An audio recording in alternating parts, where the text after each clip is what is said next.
Дорогие друзья, сегодня у нас две темы. Это барыс-септык, направительный падеж, и жатыс-септык, это местный падеж. Но, по сути, нам нужно сделать так, чтобы сегодня наши слова ответили на вопрос «куда» и «где», или «к кому» или «у кого». И сегодня мы научимся это делать. Смотрите, возьмем географическую локацию, например, Казахстан. И теперь мы хотим сказать, где в Казахстане или куда в Казахстан.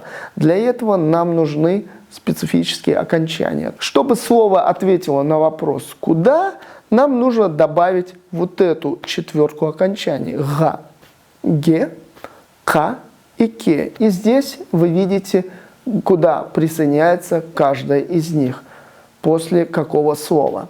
И давайте скажем теперь в Казахстан куда, то есть Казахстан га. Друзья, новая локация Шымкент. Куда в Шымкент? Шымкентке.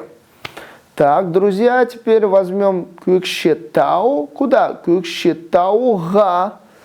Так, друзья, и барыс-септык также отвечает на вопрос к кому, то есть кому, то есть это же тоже направление, то есть к кому, к живому объекту. И теперь мы скажем, например, к Максату, то есть куда к Максату, Максат к.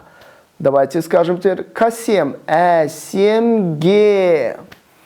Так, друзья, и теперь переходим к жатыс-септык, местный падеж, отвечаем на вопрос где теперь или у кого. Да, друзья, и возьмем новую локацию, возьмем город Семей. И теперь давайте посмотрим, где в Семей? Семейде. Друзья, давайте возьмем еще одну локацию. Давайте возьмем школа просто. Мектепте. Друзья, и также это можно использовать для живых объектов, но теперь это будет отвечать не на вопрос где больше, а как бы на вопрос у кого. И давайте возьмем, например, имя Алишер. Алишерде, то есть у Алишера. Или давайте возьмем еще одно какое-нибудь твердое имя. Марат. Где? Марата. У Марата. На этом мы заканчиваем свой урок. Увидимся на следующем уроке. Удачи!